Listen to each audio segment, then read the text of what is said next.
Bonjour à tous, nous vous souhaitons une excellente nouvelle année avec le Seigneur et nous souhaitons une excellente année au Seigneur dans votre vie pour cette étude qui entame donc un nouveau cycle qui commencera par la Genèse.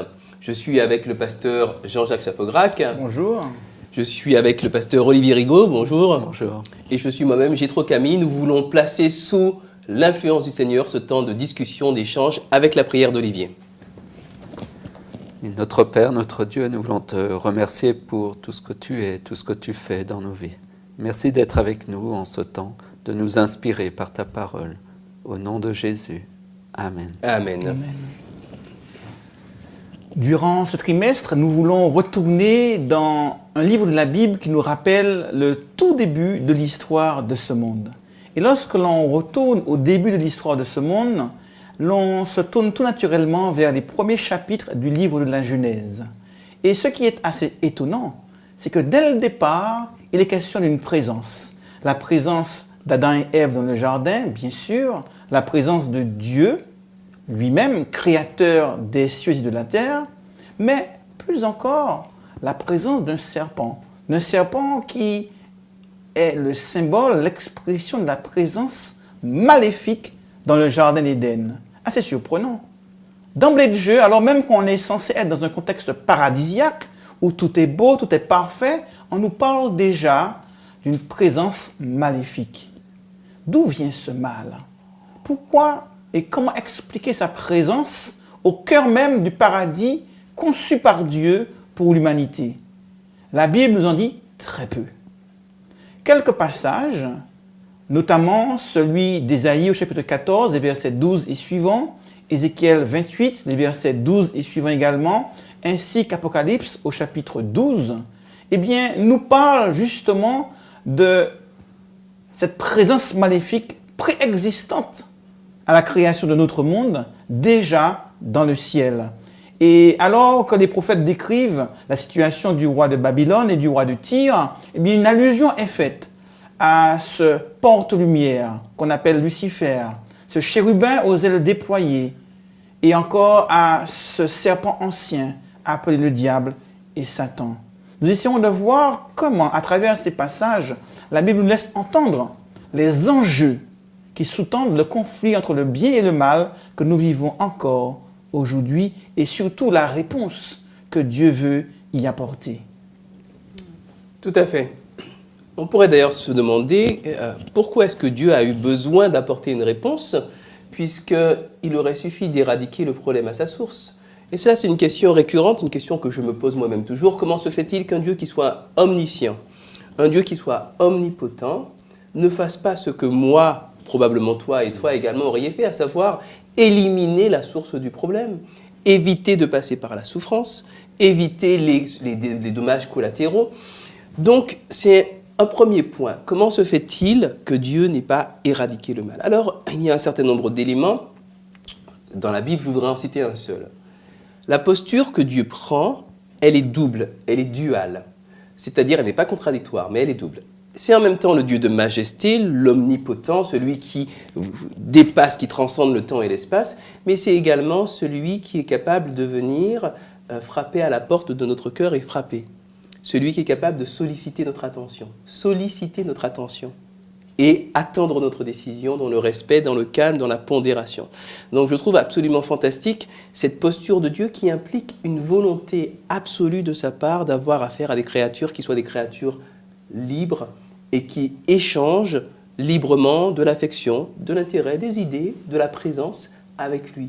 C'est un Dieu pour qui l'amour n'est pas quelque chose qui se programme, l'amour n'est pas quelque chose qui se détermine par une obligation, c'est quelque chose qui se construit. C'est un premier point, et il laisse le mal arriver dans le ciel, parce qu'on peut se demander, mais voilà, pourquoi est-ce qu'il a laissé Satan se rebeller? Il le savait, en plus il était omniscient, pourquoi est-ce qu'il n'a pas éteint Bien, tout simplement parce que pour lui, l'amour librement échangé est plus important que le fait d'éviter la souffrance. C'est un premier point. Ensuite, un deuxième point, un point qui peut sembler être un point de détail, mais il est important de savoir de quoi on parle malgré tout. Quand on parle d'une guerre dans le ciel entre Michael et ses anges et le serpent et ses anges, personnellement, je vois tout de suite, vous savez, les X-Fighters de la guerre des étoiles, les épées laser, etc. Mais si on réfléchit un petit peu, et qu'on se dit que d'un côté, vous avez une créature qui se bat contre ce créateur, on se rend compte que la bataille ne peut pas être une bataille de nature militaire. Que si ça avait été une bataille militaire, l'ennemi aurait été éradiqué en un clignement de Dieu, puisque c'est Dieu qui est en face. Hein, Michael, qui est comme Dieu, voilà, forme interrogative ou forme affirmative. Donc, la guerre qu'il y a dans le ciel, c'est le même genre de guerre qui se livre dans mon cœur quand je suis amené à faire un choix, à prendre une orientation de vie qui soit positive ou négative. C'est une guerre d'influence. C'est une guerre d'influence et une guerre de conviction, une guerre de croyance. D'où l'importance de bien penser sa foi.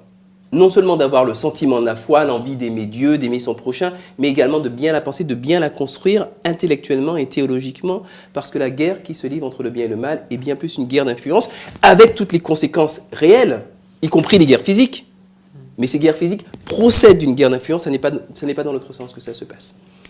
Voilà, ensuite, pour terminer, un petit point tout simple, c'est qu'on ne peut pas avoir toutes les réponses. Alors c'est l'argument de facilité, c'est un mystère, on ne peut pas avoir toutes les réponses. En tout cas, c'est la réalité. On ne peut pas avoir toutes les réponses, et dans la mesure où on n'a pas toutes les réponses, la question qu'il convient de se demander, c'est pas tant pourquoi, parce qu'on ne sait pas tous les pourquoi, c'est qu'est-ce que je fais maintenant, quel camp je choisis, et comment est-ce que je me bats pour faire prévaloir la lumière dans ma vie, dans la vie de ceux qui sont autour de moi. Voilà, ça c'est un autre point par rapport à ce conflit originel. On ne peut pas tout comprendre, il y a des choses qui nous échappent, c'est la réalité, moi il y a des choses qui m'échappent en tout cas. À partir de là, la question c'est qu'est-ce que je fais maintenant et comment est-ce que je fais les choses avancer dans le bon sens. Maintenant les questions ouvertes avec Olivier. Oui, tout à fait. On voit les questions philosophiques un peu derrière ce conflit cosmique qui, quelque part, nous échappe un petit peu. Mais il y a des questions assez pratiques qu'on peut se poser. Premièrement, quel était le projet que Dieu avait pour les hommes, pour cette humanité ? En le plaçant dans le jardin d'Éden, jardin des délices, on voit que Dieu nous a créés pour le bonheur, pour être heureux. Et rappeler aux jeunes que le projet de Dieu était justement ce bonheur-là. Un bonheur fragile, mais un bonheur qui est possible si on fait confiance à Dieu. Peut-être aussi proposer de faire un arbre généalogique pour faire réfléchir sur les origines, ses origines, et montrer qu'on ne vient pas du hasard, qu'on a forcément une origine, et que ce point de départ est nécessaire aussi pour se donner un futur. Voilà. Parce que Dieu a un projet pour chacun des jeunes, et peut-être inviter les jeunes à réfléchir non seulement sur leur origine, mais aussi finalement sur l'avenir, le projet, la mission que Dieu a pour chaque être humain. C'est très intéressant. Il y a quelque chose que tu as dit, qui est que Dieu a un projet de bonheur. Oui. Et le bonheur tel que Dieu le conçoit, c'est un bonheur qui soit sans contrainte, c'est-à-dire sans forcément avoir un filet de sécurité, sans avoir la garantie absolue que la personne avec laquelle on construit son bonheur soit forcément toujours attachée à soi. Il y a toujours une part de fragilité, une part de risque d'un amour réel, librement donné, parce que l'amour ne force personne. C'est vrai qu'il y a toujours, l'amour est fragile, il y a toujours un risque, effectivement, mais c'est le sens même de la définition de l'amour. C'est dans cette fragilité-là que l'amour peut s'épanouir dans sa forme la plus pleine. Voilà, une autre piste de réflexion peut être aussi sur l'image de Dieu. Nous avons été créés à l'image de Dieu, et je crois que peut-être aujourd'hui, on peut se poser la question aux jeunes, mais quelle image avez-vous de vous-même ? Quelle image les autres ont-ils de vous-même ? Est-ce qu'elle est cohérente ? Est-ce qu'elle correspond à ce que nous, on pense de nous-mêmes ? Et peut-être quelle image Dieu a de soi-même. Donc, et c'est ce qui nous aide à comprendre aussi une question qu'on pose souvent en rapport avec la création. Pourquoi Dieu a-t-il créé l'arbre de la connaissance du bien et du mal s'il savait que l'homme pécherait? Autrement dit, Dieu dit, je vais vous créer libre, tellement libre que vous serez libre même de me quitter. Et à travers cet arbre, on peut concevoir la volonté divine de dire à l'homme, je veux te créer à mon image, je veux te créer libre, et pour que tu sois libre et à mon image, il faut que tu puisses faire un choix. Cet arbre est le symbole du choix donné à Dieu, donné à l'homme par Dieu. Et à partir de là, cet arbre de la connaissance du bien et du mal est un cadeau que Dieu fait à l'homme. Je te fais cadeau de la liberté de choix. Voilà. Et tu seras libre, tellement libre, que tu pourras choisir de me quitter si tu veux. Ou choisir de se réconcilier avec lui. C'est peut-être là un appel aux jeunes à dire de revenir à Dieu et de faire le choix libre de marcher avec Dieu et d'être transformé à son image. Je crois que c'est peut-être là où se trouve le vrai bonheur d'être à l'image de Dieu, c'est-à-dire amour. Merci d'avoir suivi cette leçon avec nous. Merci de la partager dans vos classes respectives. Bonne semaine, bon sabbat également. Dieu vous garde. Au revoir. Au revoir. Au revoir.